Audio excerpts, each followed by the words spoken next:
Hey everyone, and welcome back. We're diving deep today into Simon Sinek's Start with Why. Oh yeah, classic. It is, and we're going to unpack all those ideas about what makes leaders truly inspiring. I think it's going to be fun. Yeah, I'm looking forward to it. So I think most of us, we're pretty familiar with the basic premise of the book. People don't buy what you do; they buy why you do it. Yeah. Um, but let's try to take that, a little bit further. Okay. So, like, imagine you're in the market for a new laptop. Mm-hmm. Are you really just looking at specs? Or are you like subconsciously drawn to brands that kind of resonate with your values? It's funny you should mention that. I was just having this conversation. I'm not really a techie person, but my son is, and he's always going on about the latest processors and RAM and all that. Oh, yeah. But when it really came down to it, when he was choosing a laptop, he went with the one that had the best kind of brand image, I guess you could say. It just felt cooler, Yeah. So even though he understands all the tech specs, it was that emotional connection that really swayed him. Yeah, and Sinek argues that this why speaks to a very primal part of our brains, the what he calls the limbic system. Right. And this is our emotional center. This is where all of our feelings and values reside. Yeah. And it plays a huge role in how we make decisions. Absolutely. It's not about, logic or rational arguments. It's about tapping into a deeper sense of purpose and connecting with people on an emotional level. So how does this translate to real-world examples? So Sinek contrasts companies like Apple, which have a very clear why, with those like Dell, which sometimes struggle to inspire the same level of passion. What do you think of the key difference in their approaches? Well, Apple consistently communicates from the inside out. They start with their why, their belief in challenging the status quo, and then they explain how they do it and what they make. Uh-huh. It's like peeling back the layers of an onion, I like that. starting with the core Mhm. and working outward. And it seems like a lot of companies get stuck on those outer layers, the Mhm. features, the specs, the what, without ever really revealing the why that's driving them. Yeah, and this can lead to a reliance on manipulations rather than genuine inspiration. I mean, we've all seen those marketing tactics, flash sales, limited time offers, playing on our fears or aspirations. Okay, for sure. But do they really build lasting loyalty? I'm not sure. That's such a good question for everyone listening, Think about the last time a sale or promotion really tempted you. Did it fundamentally change how you felt about the brand? Or was it just a fleeting moment of excitement? Right, like, ooh, a bargain. Yeah, exactly. But, you're not really any more connected to the brand. It's just a quick hit. And this is where Sinek highlights the contrast with companies like Southwest Airlines. They've cultivated an incredibly loyal following by consistently living out their why, which is championing the common man. I've flown Southwest a bunch, Hmm. and I got to say their commitment to their employees and customers, it really shines through. It's not just a slogan, you know what I mean? Oh, yeah, it's embedded in their culture. It really is. And their employee bonus system is a great example of this. They offer a $65 bonus to every employee if their on-time performance ranks high. Oh, wow, I didn't know that. It's a tangible way of showing that they value their employees' contributions to their overall why. Okay, so we've established that having a strong why is crucial. But how do you actually figure out what yours is? This is where Sinek introduces his framework called the Golden Circle, right? Yep, Golden Circle. A simple but powerful model. Yeah. It starts with why at the center, Hmm. then moves outward to how and finally what. And this is how inspiring leaders and organizations think and communicate. So if I'm trying to apply this to my own life Yeah. or work, where do I even begin with the why? Is it just a matter of soul searching, Yeah. or are there more concrete steps you can take? Well, there are actually a few techniques that can help you uncover your why. One of them is called the why ladder, Yeah. which involves asking yourself a series of why questions to get to the root of your motivations. I mean, it can be a really insightful exercise. I've done it myself. Oh, the why ladder. I Huh. like that. So let's say you've done the work, you've identified your why. How do you make sure it resonates with others? Yeah. And doesn't get lost in all the noise? Seneca talks about the law of diffusion, right? He does. Yeah. The law of diffusion describes how ideas and innovations spread through a population. And Sinek argues that mass market success typically occurs when you reach about 15–18% market penetration. Okay. This is the tipping point where the early majority starts to come on board. So you need a certain critical mass of people who believe in your why before it can really take off. Yeah, the early majority needs to see that others trust you and your vision before they're willing to jump in. And Cynic uses TiVo as an example of a company that had a fantastic product, but failed to effectively communicate its why. They had a great what, but a fuzzy why. Exactly. People didn't understand why they needed a TiVo, even though it was objectively a great product. It's a cautionary tale about the importance of clearly articulating your why. It's a shame, because it really was a good It product. was ahead of its time. It was, but they just couldn't get that message across. And that makes me think about companies like Costco.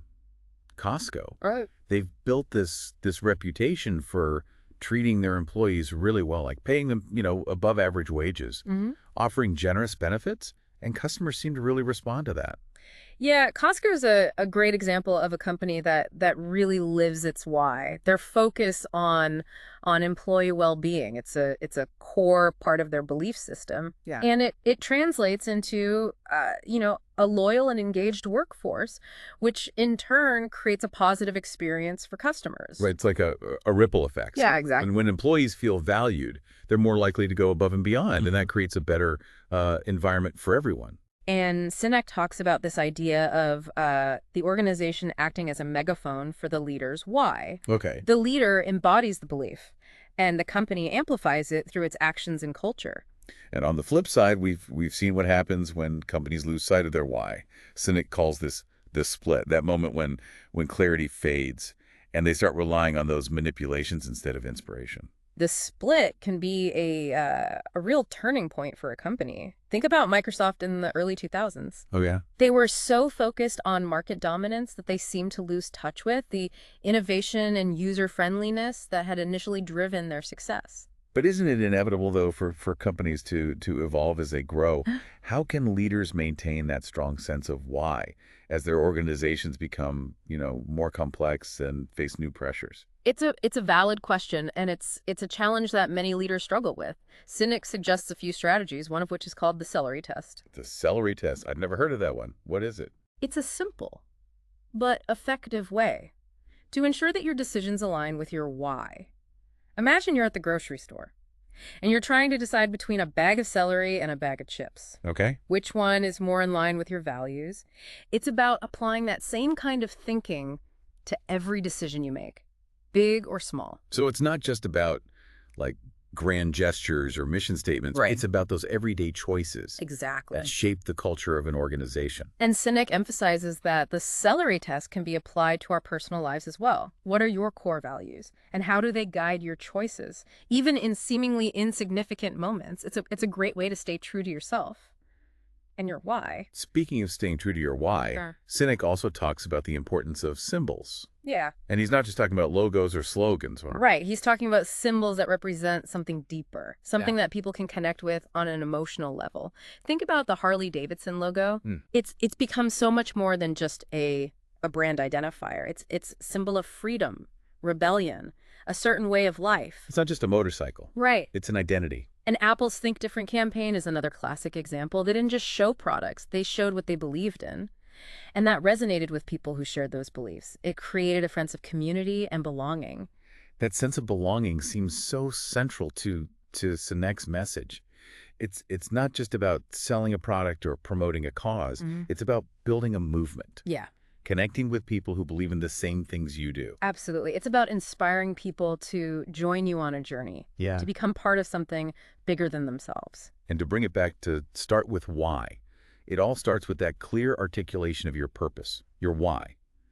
Once you have that foundation, you can start building outward, creating a movement that resonates with others. Cynec's work is really a call to action for leaders and individuals alike to define their why, to live it authentically, and to use it as a guiding force in everything they do. It's a reminder that true leadership isn't about power or control. It's about inspiring others to believe in something bigger than themselves. Yeah. And that starts with knowing your why. Yeah. It's so easy to, get caught up in the day-to-day Yeah. and lose sight of that bigger picture. But Cynic really challenges us to take a step back He does. and ask those, fundamental questions about our purpose. He does. And he leaves us with a really powerful prompt. You know, what if you were to define your why? Yeah. What would it be, and what would you start doing differently if you let that why guide your actions? It's a question that has the potential to change everything, Really? doesn't it? It's not just about, understanding the concepts in the book. It's about applying them Right. to our own lives, our Yeah. work, our relationships. It's about finding that thing that truly ignites your passion and letting it fuel everything you do. And I think that's what makes Cynic's work so compelling. It's not just theory. Yeah. It's a roadmap for living a more meaningful and fulfilling life. So as we wrap up our deep dive into Start With Why, I will leave our listeners with this challenge. Yeah. Take some time to reflect on what truly inspires you. Yeah. What are your core values? What would you be willing to fight for? Don't be afraid to dig deep Yeah. and really explore what makes you tick. Once you've identified your why, let it permeate everything you do. Let it guide your decision, your actions, your interactions. Let it become the driving force Mm-hmm. behind your work and your life. Mm-hmm. Because when you start with why, you're not just building a company Yeah. or pursuing a career. You're building a movement. You're making a statement about who you are and what you stand for. And that's the kind of leadership that can change the world. It starts with a simple question, why? Yeah. But the answers can be profound. So go out there, find your why, and start inspiring. Until next time, keep diving deep.